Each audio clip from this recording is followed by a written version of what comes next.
Ке продолжам со темата од минатата сабота. Овој пат, да ве подсетам, застанавме кај 1 Коринтијаните 15 глава, каде што апостол Павле сведочел некаде 57-та година, кога го пишувал тоа послание, од првиот век, од новата ера, дека тогаш се уште биле живи повеќето од 500 сведоци, кои што го виделе воскреснатиот Христос. Толку многу сведоци.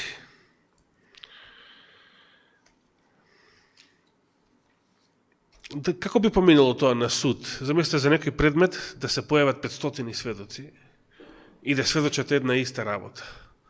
Дали тоа ќе помине на суд? Како? Мазно, да. Според Мојсеевиот закон се бараше минимум од 20 сведоци, а камоли 500. Плюс празниот гроб, плюс римските војници, плюс неодржливата, глупавата лага на еврејските водачи, дека учениците го украле телото.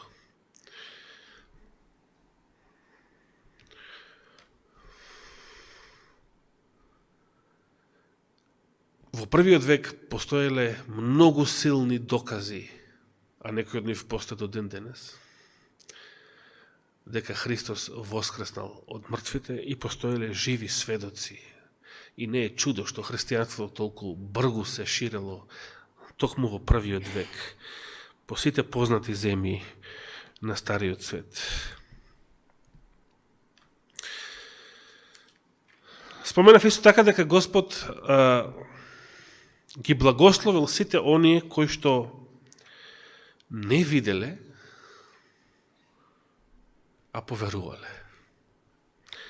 Тоа сме и сите ние. Никој од нас не го видел воскреснатиот Христос, лично. Никој од нас. А сепак веруваме во Него. Токму во првото послание на Петар,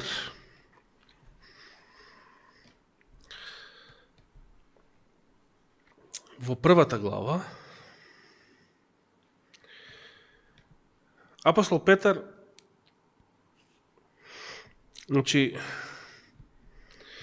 третиот стих беше во утринските стихови, сега малку подолу во... Ќе почнем од шестиот, па натаму. Исто во првата глава. Прво послание Петрово, прва глава. Прво Петрово послание, прва глава. Ќе почнем од шестиот стих, каде што и тука апостол Петар не повикува да се радуваме. Вели, затоа радувајте се. Нели уште третиот што го читавме, дека Господ не преродил преку воскресението на Исус Христос од мртвите за жива надеж и натаму, во тој контекст, затоа, шестиот стих, затоа радувајте се, макар што може би сега ќе треба малку и да тагувате поради разновидни искушенија. И факт е дека на оваа земја имаме многу причини за тага. Таги, разочарувања, обезхрабрувања и така натаму.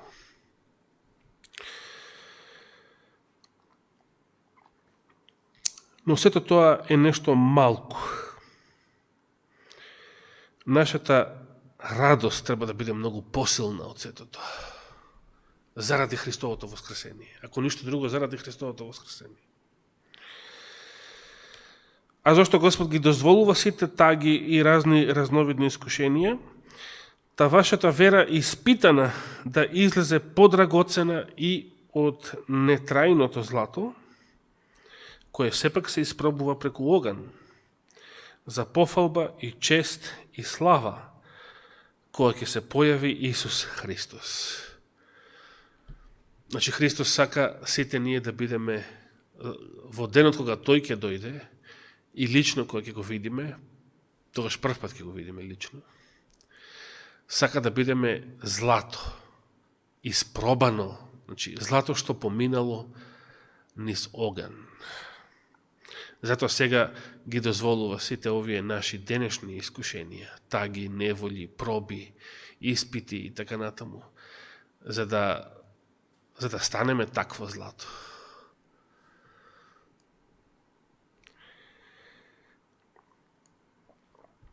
Понатаму, 8 стих, кого го сакате, или го љубите, поточно, иако не сте го виделе, многу интересно. Како може да сакате некого што не сте го виделе? Можно е така? Може ли да сакате некого што не го познавате? Не е можно. А може да сакате некого што никогаш не сте го виделе? Можно е. Затоа што на некој друг начин го познавате. На кој начин го познаваме Исуса Христа? Преку Светото Писмо, преку сведоштвата, неговите откровенија, од минатото до ден денес. Најмногу исто преку Светиот Дух, за кој што апостол Петар сега зборува и подолу.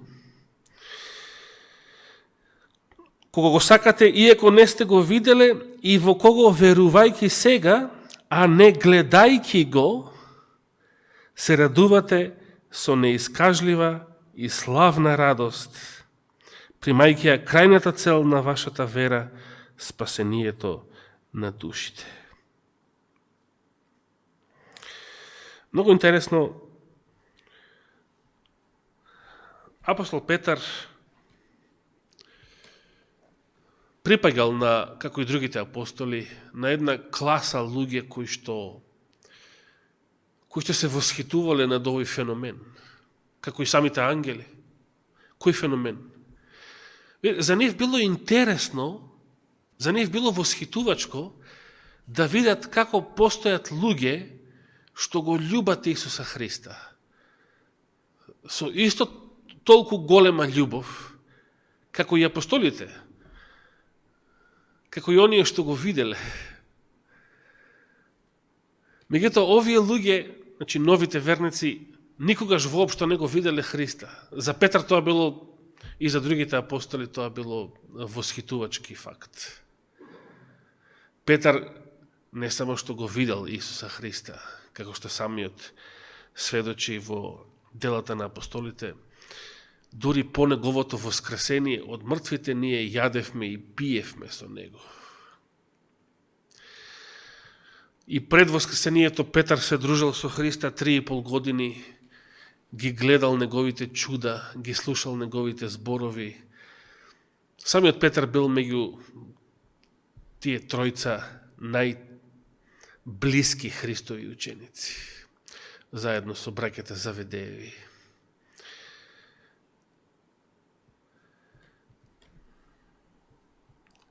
И сега за нив било восхитувачки да гледаат како постојат сега нови верници што се обратиле од нивното мисионирање, кои што никогаш не го виделе Христа.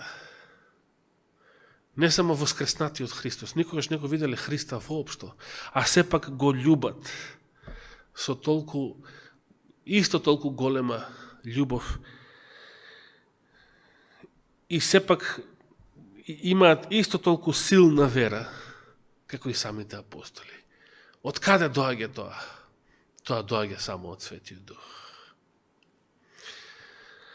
Но и Светиот Дух е невидлив, како што и Христа ние никогаш не сме го виделе, како што многу што во животот, од што зависи нашиот живот, е невидливо и ние се подпираме со вера. Не настапуваме со докази и гаранции. Како што споменавме, ако се сеќавате, ние не можеме да контролираме, не е во наша моќ, нашето доаѓање од дома до црква тука не е во наша моќ. Не можеме 100% да ги контролираме сите околности. за да безбедно и сигурно дојдеме тука и од тука да се вратиме повторно дома оваа вечер. И за тоа нешто зависиме, било да сме свесни или не, се подпираме на вера, зависиме од Бога. Има еден куп ситуации кои што не ги контролираме, не се во наша власт.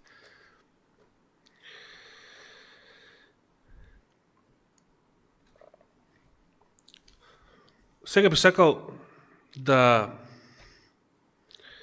поставам едно друго прашање во контекст на оваа тема. Оваа конкретно за вечерва ќе се вика невидливата вера.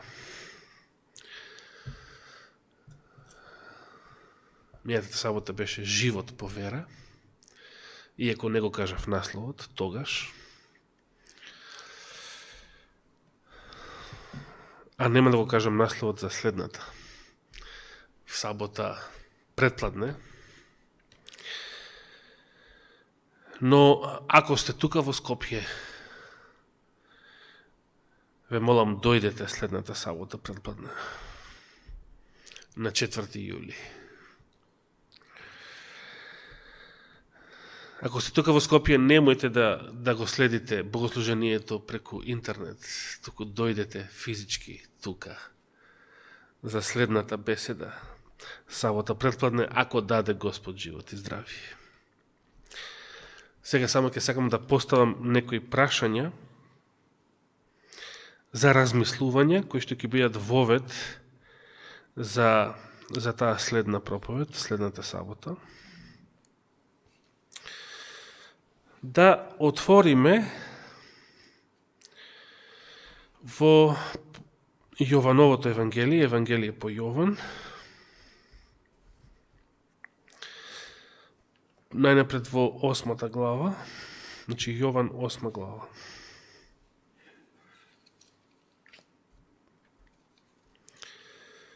И да прочитаме зборови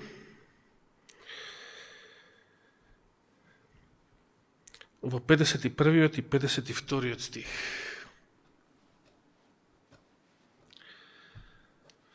Да видиме сега дали веруваме во ова што Христос го кажува. Забележите што кажува. 51 стих. Го најдовте, Јован 8 глава, 51 стих. Исус зборува: вистина, вистина ви велам. Кој ќе ги запази зборовите мои, значи она словото што го проучувавме на поуката, кој ќе ги запази зборовите мои што? Овој превод вели нема да види смрт довека.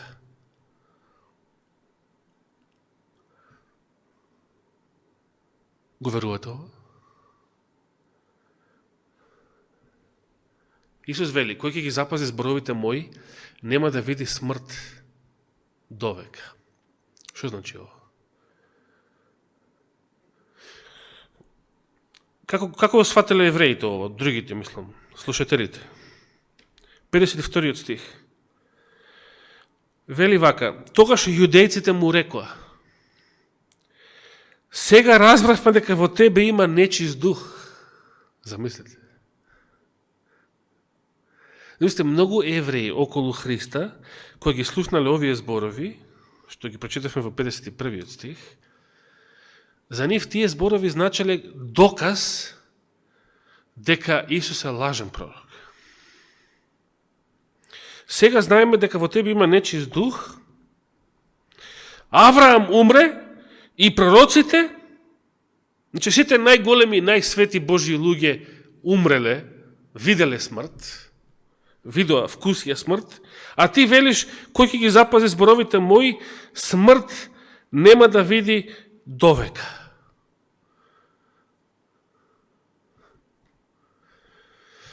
А што мислите, како би реагирал некој атеист кој ги прочита овие зборови? Ке реагира како Христовите непријатели меѓу јудејците. Каква е ова будалаштина, ке рече. Еве од 2000 години од Христа до сега, сите негови следбеници умреа. некои дури со маченичка смрт, некои на многу страшни начини и така натаму. Што кажал Исус кога рекол, кој ќе ги запази моите зборови, нема да види смрт довека?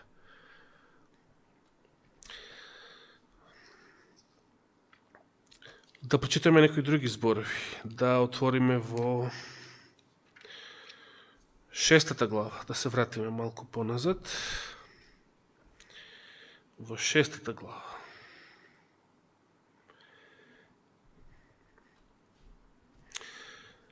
Контекстот овде е тврдата беседа во врска со светата причест, најмногу соодветствува на таа тема.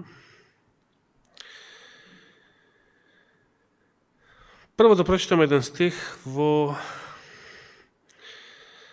27 стих од 6 глава. Христос, бидејќи претходно контекстот беше умножувањето на лебот и рибите, кога се наситија и така натаму, подоцна ќе го прашаат за маната, што нивните татковци ја јадеа во пустината во времето на Мојсей и така натаму. Во 20 стих Исус вели: работете не за храна што се расипува, дури и маната, Божиото чудо, од времето на Мојсей се расипувало, туку за храна што останува за вечен живот и која ќе ви ја даде Синот човечки, зашто врз него ставил печат Бог Отецот. И сега понатаму се допираат до таа тема за маната, па Христос им зборува за оној леп, неговото тело, кое што е многу по-битна храна и од која што се добива вечен живот, за разлика од маната, која што не давала вечен живот, иако била и таа Божие чудо. Да не ги читаме сега сите тие стихови. Во 40 стих: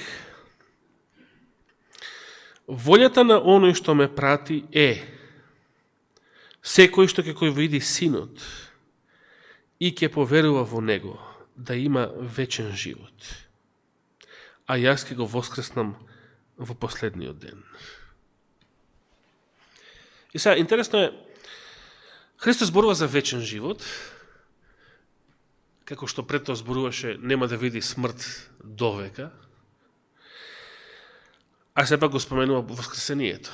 Значи, а јас ќе го воскреснам во последниот ден. Значи, Христос дозволува можност, и тоа е реалност, неговите следбеници да доживеат телесна смрт.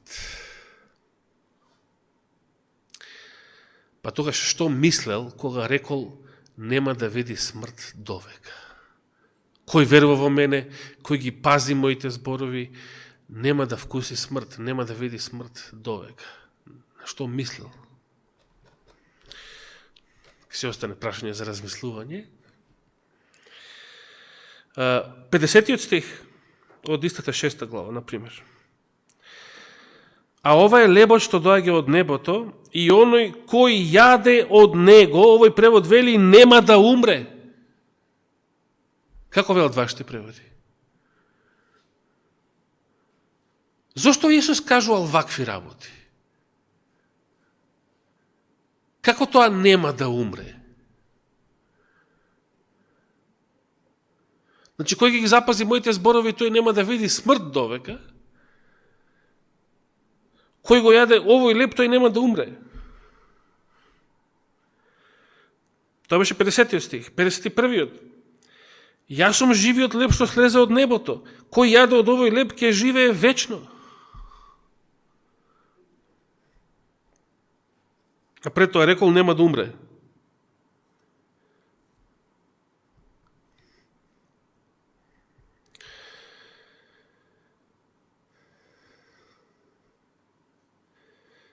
Педесет и осмиот стих. Да не ги читаме сите претходни. Ова е лебот што слезе од небото, а не како татковците ваши што јадеа мана и изумреа. Пајте каква паралела сега прави. Значи, евреите јадеа мана во пустината и изумреа. А сега вели, а кој јаде од овој леб, ќе живее довека. Па како сега? Како кога сите Христови следбеници, дури во Новиот Завет не читаме за некои такви случаеви како Енох и Илија, значи, живи, без да видат смрт, однесени на небо. Како кога сите Христови следбеници, за кои што знаеме, самите апостоли, па сите тие умреа, сите тие доживеа смрт. Зошто Христос кажал вакви зборови? Или на што мислел? Значи, самиот ја дозволува можноста за физичка телесна смрт, бидејќи вели, на друго место вели стиховите што ги прескокнавме. И јас ќе го воскреснам во последниот ден, на повеќе места, и јас ќе го воскреснам во последниот ден, но зошто вели дека нема да умре, нема да види смрт довека, или ќе живее довека, ќе живее вечно? Зошто употребува вакви зборови?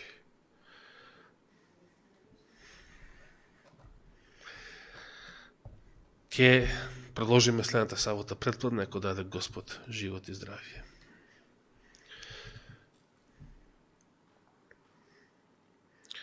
Знаете, мнозина како одговарат на овие зборови, на овие прашања? Па тоа добро, телото умре, ама душата продолжува да си живее како ништо да не се случило. На тоа мислел Исус? Ако не мислел на тоа, на шо мислел? Зошто вели нема да умре, вели? Нема да видиш смрт довек. Ако не е тоа, значи дека душата свесно продолжува да живее и без телото, и надвор од телото, тогаш шо е? Ова е предизвикот, ова е прашање за размислување, а ќе продолжиме следната сабота, кога даде Господ живот и здравие. Оче наш, ти благодариме за Твојата голема милост, ти благодариме за Твојата љубов, ти благодариме за најголемиот дар, Твојот возлюбен Син, кој што пострада за нашите гревови, кој што умре со вечна смрт за нашите гревови, но и воскресна за нашето оправдание и нашето спасение. Ти благодариме за Словото кое што се уште го имаме и можеме да го читаме во мир и слобода.